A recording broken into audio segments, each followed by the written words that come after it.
Hello नमस्कार जय हिंद साथियों, आप सभी लोगों का एक बार फिर से स्वागत है आपके अपने पैरामेडिकल के यूट्यूब चैनल टोटल लर्निंग पे।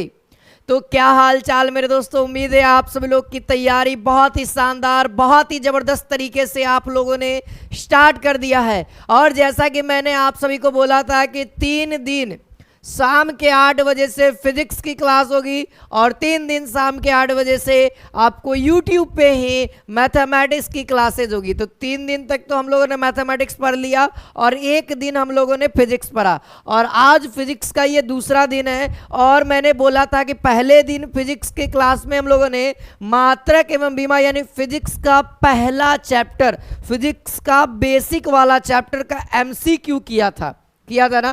और मैंने बोला था कि आपको बहुत जल्दी थ्योरी वाली क्लास भी आ जाएगी। तो आज हम लोग इस चैप्टर का थ्योरी वाला क्लास करेंगे। बहुत ही नई नई चीज़ें आपको सीखने को भी मिलेंगी इस चैप्टर के अंतर्गत। ये चैप्टर थोड़ा सा लंबा है तो ये पार्ट वाइज वीडियो यहाँ पे क्लासेस आपको मिलेंगी, ठीक है। तो चलिए स्टार्ट करते हैं, हम लोग बात करते हैं फिजिक्स स्टार्ट करते हैं। तो फिजिक्स बोलते हैं तो फिजिक्स से बात आती है विज्ञान यानी साइंस आती है। तो साइंस आखिरकार क्या होता है?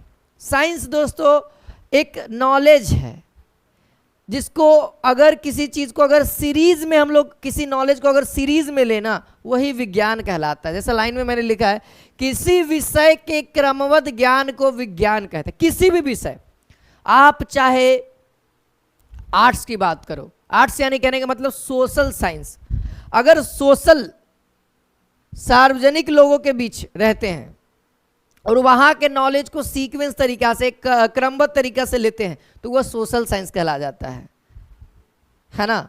इसी तरीके से तो यहाँ पे मेनली हम लोग बात करेंगे, ठीक है। हम लोग को जो पढ़ना है उस पे हम लोग टॉपिक पे आएंगे, ठीक है। तो यहाँ पे विज्ञान पता हो गया, जनरली अब बच्चों को आप लोग बता भी सकते हो विज्ञान क्या है दोस्तों। किसी भी विषय के क्रमबद्ध ज्ञान को हम लोग विज्ञान कहते हैं। अब ध्यान देना, विज्ञान को कैटेगराइज करेंगे, विज्ञान को हम लोग बांटेंगे। देखिए जो विज्ञान आप लोग पढ़ते आ रहे हैं वही विज्ञान को हम लोग यहाँ पे डिवाइड करेंगे जो बचपन से हम लोग पढ़ते आ रहे हैं। विज्ञान को दोस्तों हम लोग 2 भागों में डिवाइड करेंगे। विज्ञान ऐसे बहुत भागों में हो जाएगा, मनोविज्ञान है ना, प्राकृतिक विज्ञान, ये प्राकृतिक विज्ञान के अंतर्गत आता है, ठीक है। 2 भाग होगा, पहला हम लोग दिखेंगे भौतिक विज्ञान, ठीक है, और दूसरा हम लोग लिखेंगे दोस्तों जीव विज्ञान। अंग्रेजी में इसको हम लोग फिजिकल साइंस कहेंगे।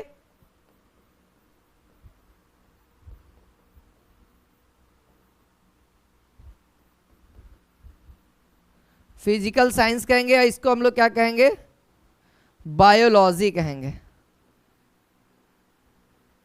ओके अब देखो, अब ये भी डिवाइड होगा। अब मेरे भाई अब ये भी डिवाइड होगा, ये भी 2 भाग में होगा। सबसे पहला भाग आप लोग पढ़ते आ रहे हैं भौतिकी यानी कि फिजिक्स। पहला भाग क्या होगा, भौतिकी यानी कि फिजिक्स। भौतिक विज्ञान में क्या हो जाएगा, भौतिकी यानी कि फिजिक्स।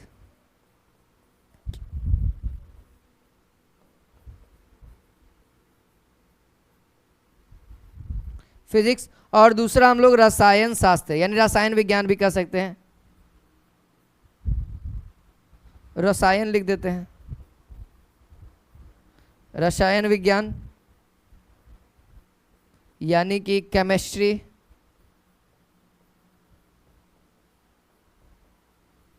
अच्छा अब इधर भी 2 भाग में होगा, अब बायोलॉजी भी 2 भाग में होगा, है ना, जैसा आप लोग सीखते आ रहे हैं। देखो इसको हम लोग इस तरीके से लिख देते हैं, बायोलॉजी भी हमारा 2 भाग में होगा। पहला याद रखेंगे, पहला हो जाएगा वनस्पति विज्ञान यानी बॉटनी, वनस्पति विज्ञान यानी बॉटनी, और दूसरा हो जाएगा जंतु विज्ञान यानी कि जूलॉजी। तो हम लोगों को तो भैया ये सब पढ़ना है नहीं, ये सब तो आपके बायोलॉजी वाले सर यानी कि SP सर पढ़ाएंगे बायोलॉजी और केमिस्ट्री। अभी हमारा जो क्लास है मैं जो करूँगा वो तो हम लोग भौतिकी के अंदर आएंगे। तो चलिए अब स्टार्ट करते हैं अपने भौतिकी वाले पेपर को, ठीक है। जहाँ से आपको आपके एग्जामिनेशन में दोस्तों, जहाँ से आपके एग्जामिनेशन में फिजिक्स से मैं बात करूँ, फिजिक्स से आपके एग्जाम में दोस्तों, आपके एग्जाम में नंबर ऑफ क्वेश्चंस कितने होंगे, 8 क्वेश्चंस पूछे जाएंगे। और जहां से मैं बात करूं, मैं आपको 6 से 5 क्वेश्चन की ही तैयारी कराऊंगा, क्योंकि 1-2 क्वेश्चन कहां से आ जाते हैं पते नहीं लगते दोस्तों, ठीक है। क्योंकि पेपर को टफ बनाने के लिए 1 से 2 क्वेश्चन को टफ डाला जाता है, तो इसीलिए 6 से 7 क्वेश्चन की ही आपकी तैयारी होगी। 5 से 6 क्वेश्चन की बात कर दूं, जो ओरिजिनल बातें हैं वही बातें हम लोग करते हैं। 5 से 6 से भी अच्छा खासा रिजल्ट लिया जा सकता है, ऐसा नहीं है। और भी सेक्शंस भी तो हैं, उस पर भी ध्यान रखेंगे। तो यहाँ पे सबसे पहले आती है दोस्तों भौतिक राशि। जब भौतिक पढ़ते हैं तो भौतिक राशियां यानी कि फिजिकल क्वांटिटीज क्या होती है। तो भौतिक राशियां वे राशियां हैं जिनको हम भौतिकी के नियम में व्यक्त करते हैं, उसे हम लोग भौतिक राशियां कहते हैं। या आप लोग ऐसे समझो कि वैसी राशियां जिसको हम लोग माप सकते हैं, फिजिक्स के नियम का यूज करके हम माप सकते हैं, उसे हम लोग भौतिक राशियां कहेंगे। एज अ एग्जाम्पल, द्रव्यमान, लंबाई, क्षेत्रफल, ये सब क्या है? ये सब फिजिकल क्वांटिटीज है, यानी भौतिक राशियां हैं जिसको हम लोग माप सकते हैं। अब सर फिजिकल क्वांटिटीज क्या नहीं हो सकती है, इसके बारे में भी जरा चर्चा कर लेते हैं ताकि आप लोग को दोनों तरफ का ज्ञान हो।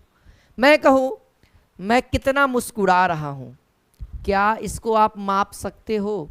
नहीं सर, आप कितना मुस्कुरा रहे हैं हम कैसे बता दें? नहीं ना बता सकते हैं। यस, यानी ये फिजिकल क्वांटिटीज नहीं है, इसीलिए नहीं माप सकते हैं। मैं कितना सुंदर दिख रहा हूं, क्या मुझे आप बता सकते हैं? माप करके एक्यूरेट बता सकते हैं? नहीं सर, हम आपकी सुंदरता को भी व्यक्त नहीं कर सकते हैं। तो ये सभी क्या है दोस्तों? फिजिकल क्वांटिटीज नहीं है। ठीक है, क्लियर हो गया? फिजिकल क्वांटिटीज क्या हुआ? तो इसका डेफिनेशन आप लोग लिख सकते हैं कि भौतिक राशियां वे राशियां हैं, है ना, यहां से हम लोग लिखते हैं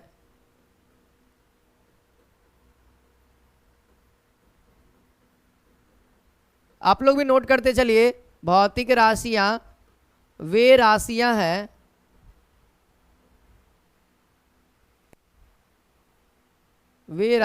हैं जिनके पदों में हम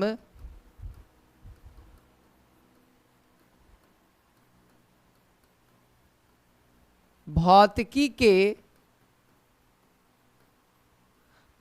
के नियम को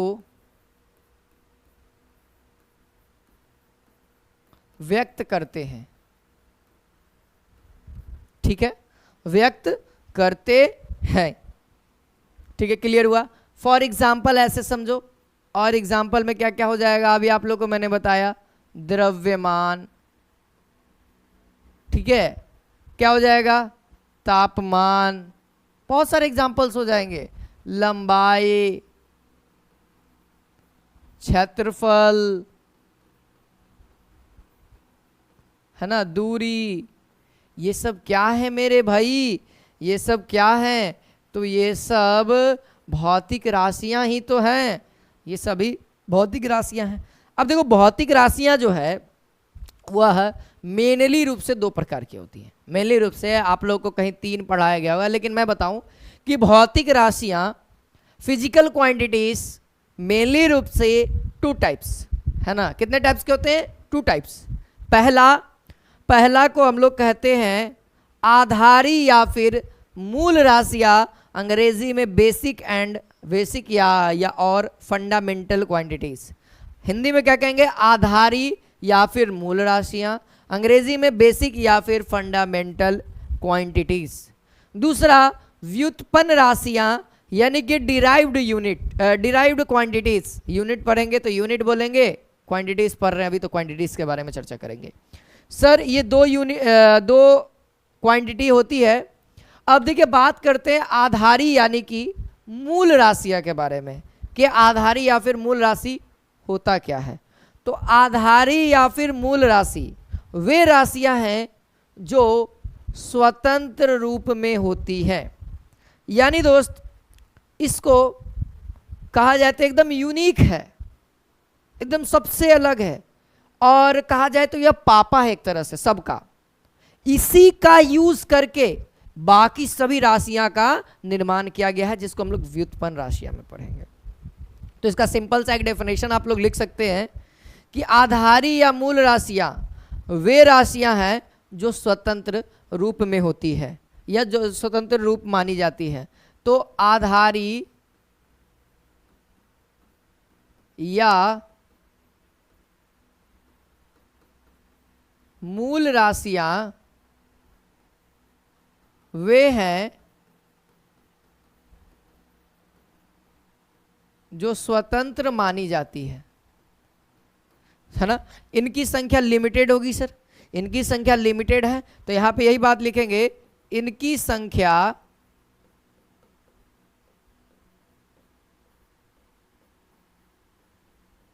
सात है, ठीक है। और इसमें 2 जो है वह संपूरक होती है ना, ये आधारी के अंतर ही आ जाता है ना। 2 को जो है वह संपूरक राशियां होती हैं, ठीक है। उसके बारे में भी आगे चर्चा है। व्युत्पन्न राशि तो लिखेंगे वे राशियां, है ना, इसका लिखेंगे वे राशियां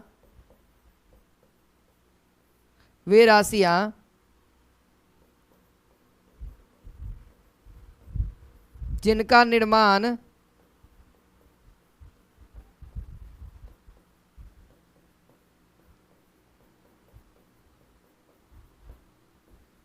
आधारी राशियों से होता है उसे व्युत्पन्न राशि कहते हैं। व्युत्पन्न राशियां कहते हैं, ठीक है। अब देखो इसमें एग्जाम्पल में भी बात कर लेते हैं, थोड़ा बहुत एग्जाम्पल के ऊपर भी बात कर लेते हैं, एग्जाम्पल ज़्यादा ज़रूरी है। इसमें क्या क्या हो जाएगा, इसमें लंबाई हो जाएगा, द्रव्यमान हो जाएगा, है ना, और फिर लंबाई, द्रव्यमान, समय भी लिख सकते हैं, और भी ये 7 है टोटल, 7 लिख देते हैं। देखिए तापमान हो जाएगा, है ना, विद्युत धारा हो जाएगा, ज्योति तीव्रता हो जाएगा, है ना, फिर उसके बाद पदार्थ की, है ना, मात्रा हो जाएगा। ये टोटल है, यहाँ पे इत्यादि लिख देते हैं। इसके आगे में डिस्कस किया हुआ है सारा चीज़, उसके यूनिट्स के ऊपर भी डिस्कस किए हुए हैं। अब इसका एग्जाम्पल में क्या क्या हो जाएगा, तो इसका एग्जाम्पल में देखना जैसे क्षेत्रफल, है ना, क्षेत्रफल। तो क्षेत्रफल को अगर मैं कहूँ तो क्षेत्रफल का क्या फार्मूला होता है, लंबाई गुने चौड़ाई, लंबाई गुने चौड़ाई। तो आप बताना लंबाई तो लंबाई है और चौड़ाई भी एक तरीके से आप सोचो कि वह भी लंबाई है कि नहीं है। तो यानी कि दोस्त यह भी क्या हो गया, यह भी एक डिराइव्ड हो गया। और लंबाई गुने लंबाई, लंबाई कौन सा है सर, लंबाई एक बेसिक यूनिट, बेसिक क्वांटिटी है। तो क्वांटिटी, बेसिक क्वांटिटी को यूज करके ही तो यहाँ पे एरिया बनाया गया, यानी कि क्षेत्रफल बनाया गया, जो कि डिराइव्ड यूनिट है, डिराइव्ड क्वांटिटीज है, ठीक है, ठीक है। क्षेत्रफल हो जाएगा, और भी एग्जाम्पल्स हो जाएंगे, आयतन हो जाएगा, कार्य हो जाएगा, बल हो जाएगा, है ना, कार्य भी लिख सकते हैं, बल भी लिख सकते हैं, है ना, और भी हो जाएंगे, ऊर्जा भी हो जाएगा। ये सब क्या है मेरे दोस्त, ये सब डिराइव्ड क्वांटिटीज हैं, ठीक है। क्लियर हो गया, ये दोनों राशियां क्लियर हो गई। अब बात करते हैं आगे, अब बात करेंगे मात्रक यानी कि यूनिट्स के बारे में। अब समझो यूनिट्स के बारे में एक डेफिनेशन मैंने लिखा है, भौतिक राशियां का अध्ययन के लिए उसकी माप तौल की आवश्यकता पड़ती है ना। जैसे आप लोगों को मैंने बताया ना कि कैसे पता करें कि वह फिजिकल क्वांटिटी है या नहीं, तो सर उसका मापना जरूरी है, ठीक है, मापना जरूरी है। तो सर मापेंगे कैसे, तो मापने के लिए एक मानक होता है, एक स्टैंडर्ड होता है, और वह स्टैंडर्ड, वह प्रमाणक, है ना, वही उसका मात्रक कहलाता है। जैसे अगर मैं मार्केट में जाऊं और मेरे को मम्मी बोले कि भाई बेटा जाओ आलू लेते आना, तो मैं मार्केट में जाऊंगा, तो मैं आलू लेने जाऊंगा, तो दुकानदार को क्या बोलूंगा, आलू के लिए आलू का द्रव्यमान लेंगे, वहां पे मास लेने वाले हैं, तो हम वहां पे क्या बोलेंगे, 10 केजी आलू चाहिए, 50 केजी आलू चाहिए, 1 केजी आलू चाहिए, 2 केजी आलू चाहिए। यानी कि सर पहली बात तो क्लियर करो कि आपको फिजिकल क्वांटिटीज के लिए यूनिट और न्यूमेरिकल वैल्यू दोनों की जरूरत है। जैसे आप मार्केट में गए, आलू लाने गए, तो आलू लाने के लिए क्या बोलेंगे दुकानदार को कि आलू दे दो, नहीं ना। आप बोलिए कि 10 केजी आलू दो, या ऐसे तो नहीं बोलिएगा केजी आलू दो, बोलिएगा 10 केजी या 5 केजी या 6 केजी। लेकिन एक बात याद है, अगर आलू वाले दुकान में आप बोलोगे कि मेरे को 5 मीटर आलू चाहिए, ऐसा कभी सुने हैं? नहीं ना। देखो सबका एक सफिशिएंट यूनिट होता है, यानी कि सबका, यानी लिखे इसके लिए उसी तरह के एक निश्चित राशि को प्रमाणविक मान लिया जाता है, और यही प्रमाणविक उस राशि का मात्रक कहलाता है। यानी दूरी के लिए, यानी लंबाई के लिए मीटर का यूज होता है, ये एक फिक्स है, निश्चित किया गया है। द्रव्यमान के लिए केजी का, है ना, समय के लिए सेकंड का, तो ये चीज फिक्स है, ठीक है। समय के लिए हम किलो तो नहीं बोल सकते हैं, तो वही एक यूनिट मान लिया गया है, ठीक है। अब देखिए मापने वाली राशि इस मात्रक से जितना गुना है वह उस राशि की संख्यात्मक माप है। जैसे एज एग्जांपल समझो, एक लड़का गया दर्जी के पास कपड़ा लेने के लिए, तो उसने बोला कपड़ा की लंबाई मीटर में मापी जाती है, क्योंकि लंबाई है तो लंबाई मीटर में मापा जाएगा। आप चाहे कपड़ा के हो, चाहे मोबाइल के हो, चाहे आपका छत का लंबाई हो, वो मीटर में माप सकते हैं, कि स्टैंडर्ड यूनिट होता है, ठीक है। अब यानी कि वो कपड़ा गया, मार्केट में गया दर्जी वाले के पास, वो कहा कि सर मेरे को 5 मीटर कपड़ा चाहिए, 5 मीटर कपड़ा चाहिए, यानी कि 5 मीटर का मतलब आप समझ रहे हैं कि उसके यूनिट को 5 टाइम्स मल्टीप्लाई किया है, उसके यूनिट को 5 टाइम्स मल्टीप्लाई किया। वही लिखा हुआ है कि लंबाई के मात्रक का 5 गुना है, 5 टाइम्स गुना किया गया है ना। बात समझ में आई? अब देखिए ये जो मात्रक है, मात्रक अलग अलग तरह के होते हैं। देखिएगा आप मार्केट में जाइएगा तो मोबाइल लेने जाइएगा तो मोबाइल के लिए इंच का इस्तेमाल करते हैं, या फिर सेंटीमीटर में ज़्यादातर मोबाइल्स को लिया जाता है ना, सेंटीमीटर में। अगर आपकी भर्ती होती है कहीं नौकरी वोकरी में, नौकरी वगैरह में, आर्मी वगैरह में जैसे भर्ती होती है, तो वहाँ पे सेंटीमीटर में आपकी हाइट नापी जाती है ना। अगर आप बांस वगैरह लेने जाते हो तो वहाँ पे फीट में आप नापते हो बांस को, है ना। अगर आप कपड़ा लेने जाते हो तो वहाँ पे भी कपड़ा की लंबाई होती है, लेकिन वहाँ पे लंबाई की बात है, लेकिन मीटर में मापते हो। तो सब का एक रूल बना हुआ है, तो वो मात्रकों की पद्धति के अंदर है, यानी सिस्टम ऑफ यूनिट। सिस्टम है भैया, सिस्टम, इसको कहते हैं सिस्टम, ठीक है। आजकल बहुत ट्रेंडिंग चल रहा है सिस्टम, तो यही सिस्टम हम लोग सीख रहे हैं। देखो यहाँ पे CGS पद्धति, यानी CGS सिस्टम क्या है, तो देखो CGS सिस्टम को समझो। CGS सिस्टम का फुल फॉर्म होता है सेंटीग्राम सेकंड, है ना। समझिए, देखिए centigram second, centimetre gram second, है ना। यानी कि ये जो फर्स्ट लाइन है सेंटीमीटर जो बोल रहे हैं, वह लंबाई को दर्शाएगा, यह मास को दर्शाएगा यानी कि ग्राम, और सेकंड यानी कि टाइम, है ना। इसी तरीके से FPS पद्धति, तो फुट यानी फुट या फिर फीट आप बोलते हैं। P से पाउंड, पाउंड यानी कि दोस्तों मास में होता है। जैसे आप लोग केक वेक लाने जाते हैं तो आप लोग बोलते हैं ना 2 पाउंड के केक चाहिए, 1 पाउंड के केक चाहिए, तो 1 पाउंड के केक छोटा होता है, इसीलिए आप लोग 1 पाउंड का जल्दी नहीं लेते, क्योंकि खत्म हो जाएगा तुरंत। अगर 10-15 को दोस्त है तो 1 पाउंड में कुछ पूर्ति पड़ेगा नहीं ना, है ना। तो वो सब चीज़ें आपको सिखाऊंगा अभी, ठीक है। ये टाइम, टाइम का क्या यूनिट हो गया, सेकंड। FPS में भी टाइम का सेकंड, टाइम का यूनिट सेकंड होता है। CGS में भी टाइम का यूनिट सेकंड होता है। MKS जो कि स्टैंडर्ड यूनिट माना जाता है ना। जैसे M का मतलब होता है मीटर, मीटर क्या बता रहा है, लेंथ का, है ना। K से किलोग्राम जो कि मास का यूनिट बता रहा है, और T से यानी कि टाइम, जो कि S यहाँ पे दर्शा रहा है सेकेंड। तो एक बात यहाँ से कॉमन आप लोग देख पा रहे हैं कि ये जो सेकंड यानी कि जो टाइम का यूनिट है वह तीनों पद्धति में सेम है, तीनों पद्धति में, चाहे वह CGS हो, चाहे वह MKS हो, चाहे वह FPS हो, ठीक है। अब देखिए कभी कभी एग्जामिनेशन में सवाल आ जाते हैं, जैसे CGS पद्धति का दूसरा नाम क्या है, तो CGS पद्धति का दूसरा नाम हम लोग पढ़ते हैं फ्रेंच पद्धति। फ्रेंच, याद रखिएगा, फ्रेंच पद्धति, फ्रेंच सिस्टम, ठीक है, इसी का दूसरा नाम। अब देखो FPS का दूसरा नाम समझो, तो FPS का दूसरा नाम होता है ब्रिटिश पद्धति, ब्रिटिश पद्धति। FPS का दूसरा नाम क्या है, ब्रिटिश पद्धति। और तीसरा MKS का मतलब क्या होता है ना, MKS का क्या दूसरा नाम है, तो इसका नाम है मीट्रिक पद्धति, मीट्रिक, मीट्रिक पद्धति। उम्मीद है ये सभी बातें आप लोग नोट कर पा रहे होंगे। फुल फॉर्म भी साथ में नोट कर लीजिएगा। जैसे सीजीएस का फुल फॉर्म क्या हो जाएगा, सेंटीमीटर ग्राम सेकंड पद्धति, है ना। एफपीएस का फुट या फिर फीट पाउंड सेकंड पद्धति यानी सिस्टम अंग्रेजी में, है ना। एमकेएस का यानी कि मीटर किलोग्राम और सेकंड। अगर भाई मैं पूछूं कि कौन सी ऐसी राशि है जिसका यूनिट तीनों सिस्टम में, एफपीएस में, एमकेएस में, सीजीएस में सेम होता है, तो वह समय का क्या होता है, सेकंड होता है। क्लियर बात, क्लियर बात। अब बात करते हैं दोस्तों हम लोग एसआई सिस्टम, एसआई सिस्टम के बारे में बात करते हैं। यानी कि एसआई यूनिट भी आप इसको कहते हैं अंतरराष्ट्रीय पद्धति मात्रक, है ना। देखिए ये जो एसआई सिस्टम जो है ना, इसको आप ऐसा समझो यह एमकेएस का टूटा हुआ भाग है, एमकेएस का छोटा सा बेटा है ना।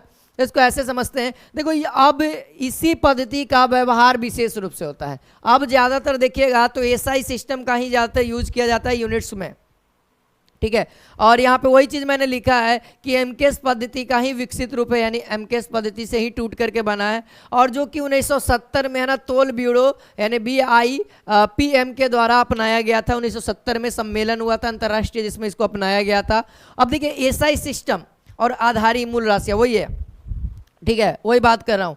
एसआई के 7 प्रधान तथा 2 सहायक मात्रक होते हैं, जो मैंने बताया था वहाँ पे मूल राशि यानी बेसिक फंडामेंटल, है ना, बेसिक या फंडामेंटल क्वांटिटीज वही राशि है ना। यहाँ पे राशियाँ लिखी गई, यहाँ पे मात्रक का नाम लिखा गया है, मात्रक का चिन्ह लिखा गया है, ठीक है। अब देखिए ये 7 है प्रधान, यानी कि मेन रूप से कितने हैं, 7 हैं। और जो 2 है वह क्या है दोस्तों, सप्लीमेंट है यानी सहायक है, ठीक है। आगे देखते हैं यहाँ पे, देखिए भौतिक राशियां में सबसे पहला लंबाई का मीटर एम से डिनोट करते हैं। दूसरा द्रव्यमान किलोग्राम यानी केजी से डिनोट करते हैं। तीसरा समय सेकंड यानी एस से डिनोट करते हैं, छोटी वाली एस। विद्युत धारा एम्पियर यानी ए से डिनोट करते हैं। अगर इन सभी का बीमा, देखो ये बीमा के लिए ना इतना काफ़ी है। एक और टेम्परेचर का बीमा, जब बीमा पढ़ाएंगे ना तब उस समय बात करेंगे। अगला है तापमान का केल्विन होता है, के से डिनोट करते हैं, क्लियर है। अगला ज्योति तीव्रता कैंडेला CD से डिनोट करते हैं। अगला है दोस्तों पदार्थ की मात्रा जिसको हम लोग मोल से डिनोट करते हैं और MOL लिख दिए, ठीक है। ये केमिस्ट्री में घुसा दिया फिजिक्स में भी, क्योंकि पदार्थ है ना, पदार्थ के भीतरी अवस्था को पढ़िएगा उसको हम लोग केमिस्ट्री कहेंगे, ऊपरी कार्य शैली को पढ़िएगा उसको फिजिक्स कहेंगे, है ना, क्योंकि ये भौतिकी का ही 2 रूप है, केमिस्ट्री और फिजिक्स, है ना। अगला 2 जो मैंने बताया, है ना, 2 जो सहायक राशियां वो क्या है दोस्तों, समतल कोण यानी 2D, है ना, 2D जिसको हम लोग कहते हैं, इसका रेडियन होता है RAD से इसको सूचित करते हैं। और तीसरा जो है इसको हम लोग ठोस कोण या फिर घन कोण भी कहते हैं, इसको ठोस कोण या फिर घन कोण भी कहते हैं, है ना। यहाँ पे मेंशन कर देता हूँ, ठीक है, इसको हम लोग घन कोण भी कहते हैं, घन कोण। और इसका स्टे रेडियन और SR से इसको डिनोट करते हैं, ठीक है। आगे देखिए अगला जो है दोस्तों, देखिए जो हम लोगों ने रेडियन देखा यानी कि समतल कोण देखा, समतल कोण का डायग्राम कैसा होता है जरा इसके ऊपर देखते हैं, ठीक है। चलिए इसके ऊपर भी चित्र बना देता हूं यहाँ पे। जैसे ये हमारा हो गया, ठीक है, ये हो गया पहला,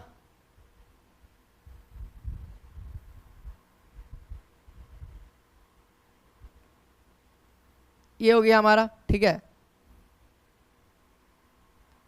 चलो ये हो गया। देखिए अब ये क्या हो गया, थीटा एंगल हो गया और ये कुछ चलेगा दूरी। अब देखिए भैया ये क्या है दोस्तों, ये ओरिजिन है, सेंटर है, तो ये कुछ ना कुछ R होगा, रेडियस होगी। अगर ये पूरा घूमेगा तो एक सर्किल का निर्माण करेगा, यानी कि ये क्या हो गया, एक R हो गया। तो यहाँ से बताना डी थीटा बराबर क्या होगा। अगर ये डी थीटा है, अगर हम लोग इसको डी थीटा का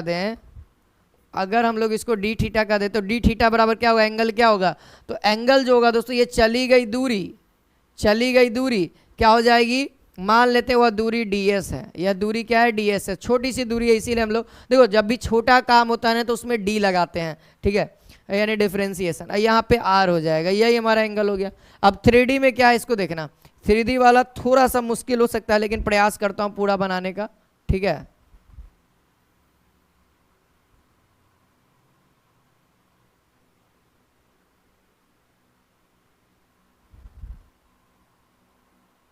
चलो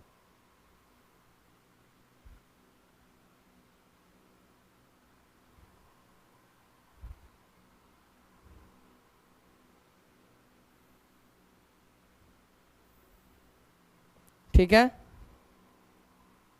अभी तक से तो सब सही चल रहा है।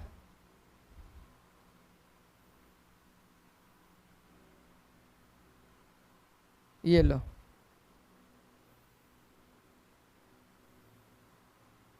हाँ भाई बन तो गया। ये देख लो 3D डायग्राम है, ठीक है।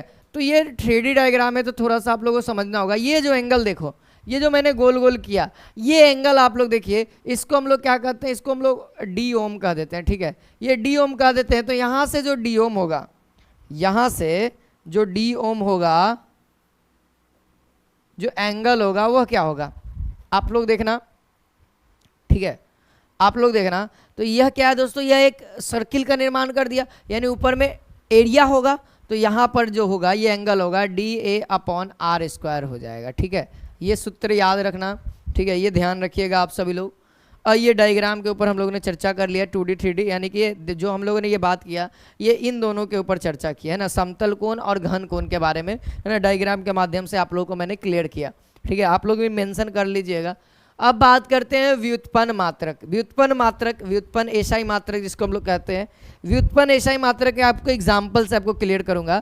जैसे फर्स्ट ऑफ ऑल हम लोग बात कर लेते हैं जैसे क्षेत्रफल के बारे में, है ना। क्षेत्रफल, तो क्षेत्रफल क्या है मेरे भाई, क्या हो जाएगा, लंबाई गुने चौड़ाई, यानी लंबाई भी एक यूनिट और ये भी एक यूनिट, यानी इसका यूनिट क्या हो जाएगा, मीटर स्क्वायर, है ना। यहाँ पे क्या हो जाएगा, यूनिट हो जाएगा, ठीक है, यूनिट हो जाएगा। अच्छा, दूसरा बात करेंगे, दूसरा अगर आप बात करिए आयतन का, आयतन का, तो आयतन क्या हो जाएगा, लंबाई गुने चौड़ाई गुने ऊंचाई, यानी मीटर गुने मीटर गुने मीटर, यानी क्या हो जाएगा, मीटर क्यूब। इसी तरीके से और भी बात करेंगे, अभी ये सब चीज़ें नॉर्मल है, आप लोग तो बनाते चले जाएंगे, है ना। देखो यहाँ पे जो है ना वो बेसिक यानी कि फंडामेंटल जो भी एसआई यूनिट्स मैंने बताया उसी का यूज़ करके आगे बनाया जाता है। जैसे जैसे और भी देखो, जैसे वेग, वेग का देखो, वेग का फॉर्मूला क्या होता है, देखो फिजिकल फार्मूलाज याद रहेंगे तब होगा, कुछ मैं बता रहा हूँ, बाकी एक चार्ट पेपर लाऊंगा जहाँ पे आपको A to Z अच्छे तरीके से मेंशन तरीके से आपको वहाँ पे रहेगा, ठीक है। जैसे वेग का क्या होता है, वेग या फिर चाल, वेग या फिर चाल सेम है, वेग या फिर चाल सेम है। तो यहाँ पर से देखो दूरी, है ना, दूरी, चाल के लिए दूरी होता है और वेग के लिए हम लोग विस्थापन का यूज़ करते हैं, ठीक है ना। और यहाँ पे समय होता है, समय होता है। तो बताओ दूरी या विस्थापन एक तरह से लंबाई ही है, लंबाई का मीटर, और समय के लिए यही एक इसका यूनिट हो गया मीटर पर सेकेंड, है ना। और चौथा अगर आप वेग की बात करते हो, त्वरण हो गया, वेग हो गया, अगला आएगा त्वरण। त्वरण यानी एक्सेलरेशन मेरे भाई, एक्सेलरेशन यानी वेग में परिवर्तन, है ना, वेग में परिवर्तन यानी वेग बटा में समय, वेग में परिवर्तन यानी कि वेग बटा में समय। अब वेग का यूनिट मीटर पर सेकंड लिखें, इसका सेकंड, तो ये कैलकुलेट होगा तो मीटर पर सेकंड स्क्वायर। अब आता है दोस्त, अगला आता है मेरे भाई समझना बल। तो बल का फिजिकल फॉर्मूला क्या होता है, F बराबर m इंटू ए, यानी कि द्रव्यमान गुने त्वरण, द्रव्यमान गुने त्वरण, द्रव्यमान गुने त्वरण। तो बताओ द्रव्यमान है यानी m है, द्रव्यमान है यानी कि इसका kg हो जाएगा, और इसका हम लोगों ने ए का क्या पढ़ा अभी, मीटर प्रति सेकेंड स्क्वायर, ये हो गया। और यही बल जो है दोस्तों, यही बल आप लोगों ने पढ़ा होगा 1 न्यूटन के बराबर, 1 न्यूटन के बराबर। तो देखो एसआई यूनिट जो है वह केजी मीटर पर सेकेंड स्क्वायर भी है, इसी को हम लोग कुछ इस तरीके से भी लिखते हैं केजी मीटर प्रति सेकेंड स्क्वायर। ये माइनस केवल पावर वन करते हैं, जब बटे में रहेगा तो प्लस रहेगा इसके पावर जो रहेगा, है ना 2, और जब बटा में नहीं रहेगा तो माइनस में रहेगा, इसके पावर -2 रहेगा। और ये दोनों जो ऐसा यूनिट है, इसी का एक लमसम, इसका एक छोटा भाई आता है जिसको हम लोग सीजीएस यूनिट कहते हैं, सीजीएस यूनिट होता है, जिसका नाम है दोस्तों डाइन, है ना, डाइन कहते हैं इसको, डाइन कहते हैं। तो 1 न्यूटन बराबर जो होता है वह 10 के पावर 5 डाइन होता है, हाँ, है ना, क्लियर है। चलिए भाई, हाँ, अब इसी के साथ अगला एक और बात कर लेते हैं थोड़ा सा, है ना, एक और है जिसका नाम है दोस्तों ऊर्जा। ऊर्जा या फिर आप कार्य भी बात कर सकते हो उसको, कार्य या फिर आप ऊर्जा कहो, सेम है, ठीक है, सेम है, तो इन दोनों का सेम है दोस्तों। इनका एसआई यूनिट क्या होता है? जूल होता है, जूल होता है, ठीक है, जूल होता है। और इसी का एक सीजीएस यूनिट होता है जिसको हम लोग अर्ग कहते हैं। तो 1 जूल बराबर जो होता है वह 10 के पावर 7 अर्ग होता है, अर्ग होता है, ठीक है। अर्ग एक सीजीएस यूनिट है, चाहे आप जूल का कार्य का बोल दो या फिर ऊर्जा का बोल दो, ठीक है। तो ये भी याद रखिएगा डिराइव्ड यूनिट में, ठीक है। और बाकी और भी बढ़िया तरीके से हम लोग पढ़ेंगे। अभी जो बात करने वाले दोस्तों 10 के घात के बारे में, जैसे कभी कभी आता है ना 10 के पावर -6 होगा, तो उसको लिखना रहता है 10 के पावर -6 एम्पियर। तो 10 के पावर -6 का मतलब माइक्रो एम्पियर, डायरेक्ट लिख देंगे। 10 के पावर -6 लिखने की जरूरत नहीं, माइक्रो एम्पियर लिख देंगे, ठीक है। क्लियर है बात? तो अब उसी को हम लोग लिखेंगे जिसको हम लोग कहते हैं दोस्तों मानक एसआई उपसर्ग, यानी स्टैंडर्ड एसआई प्रफिक्स। इसको आप लोग समझिए। 10 के पावर घात को हम स्टार्ट करते हैं, पहले हम लोग पॉजिटिव लिखते हैं, फिर उसके बाद नेगेटिव जाएंगे। जैसे 10 का पावर क्या हो जाएगा? 1 है ना, 10 के पावर 2, 10 के पावर 3, अब फिर उसके बाद 3 का अल्टरनेट, 10 के पावर 6, 10 के पावर 3 का अल्टरनेट 9, 10 के पावर 12 और 3 का अल्टरनेट 10 के पावर 15 तक, ठीक है। अब ऋणात्मक वाला यानी नेगेटिव वाला, जैसे 10 के पावर -1, 10 के पावर -2, 10 के पावर -3, फिर 3 का अल्टरनेट लो, है ना, 3 के बाद 3 का अल्टरनेट, 10 के पावर -6, फिर 3 का अल्टरनेट 10 के पावर -9, फिर 10 के पावर -12, फिर 3 का अल्टरनेट लो 10 के पावर -15। क्लियर है? अब कलर चेंज। अब यहाँ पे देखिए 10 के पावर 1 है ना, तो 10 के पावर 1 का मतलब क्या हो जाएगा दोस्त? याद रखेंगे डेका। अब देखिए अगला है 10 के पावर 2, 10 के पावर 2 यानी कि हेक्टो। कुछ चीजें याद करनी होगी और कुछ चीजें मैं आपको याद करवा दूंगा। 10 के पावर 3 यानी कि किलो, इतना तो याद होना चाहिए सभी को। किलो, किलो का मतलब के, देखो डेका हो जाएगा, हेक्टो हो जाएगा, किलो हो जाएगा।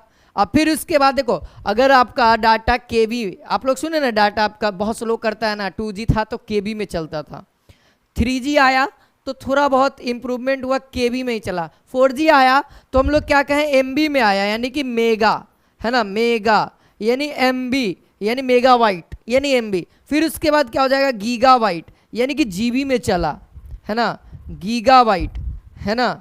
गीगा के बाद आया टेरा, है ना। देखते होंगे आप लोग स्टोरेज खरीदने जाते होंगे तो कहना कि भाई अब जीबी में नहीं होगा, 512 जीबी बहुत हो गया, 212 जीबी बहुत हो गया, अब टीबी में खरीदो, 1 टीबी का स्टोरेज खरीदेंगे, यानी कि टेरा। 10 के पावर 12 को हम लोग क्या कहेंगे? टेरा, है ना, टेरा। फिर उसके बाद क्या हो जाएगा? फिर उसके बाद 10 के पावर 15 को हम लोग क्या कहेंगे दोस्तों? पेटा, है ना। 10 के पावर 15 को हम लोग क्या कहेंगे? पेटा, है ना। इसी तरीके से अगर माइनस में चलेंगे तो 10 के पावर 1 को हम लोग कहते थे डेका, 10 के पावर -1 को कहेंगे डेसी, डेसी। फिर उसका 10 के पावर -2 को सेंटी, सेंटी।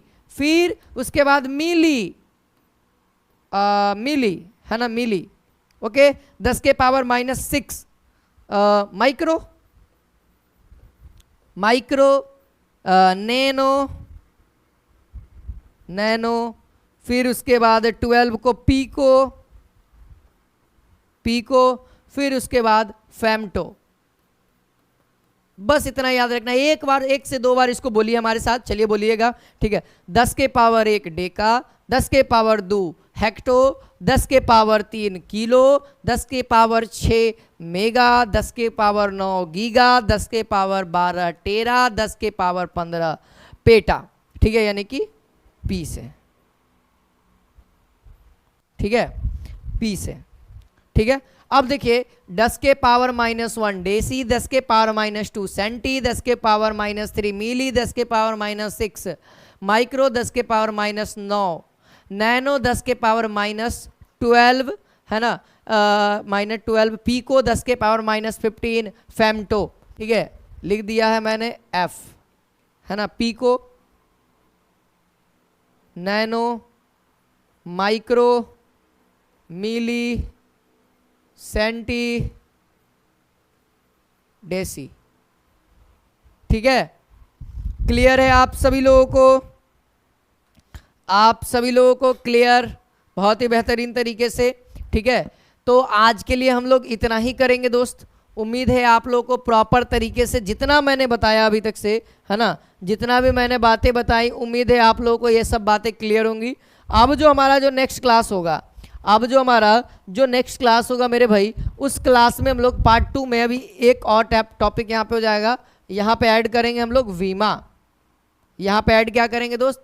वीमा, डायमेंशन, है ना। ये 4 टॉपिक्स आप लोगों को अभी बचा हुआ है जो कि नेक्स्ट पार्ट में आ जाएगा, ठीक है, जिसमें हम लोग वीमा निकालना सीखेंगे, है ना, वीमा निकालना सीखेंगे। फिर उसके बाद कुछ चीज़ों का वीमा निकाल करके आपको सिखाएंगे और आप लोग भी निकालिएगा। फिर उसके बाद सार्थक अंक को सीखेंगे, है ना। फिर उसके बाद त्रुटि प्रतिशत निकालने को सीखेंगे। और लास्ट है दोस्तों, है ना, याद करने के लिए मात्रक, वीमा और भौतिकी सूत्र, बहुत सारा चार्ट पेपर पे जिसको मैं कह रहा था उसको मैं लेकर के आऊँगा।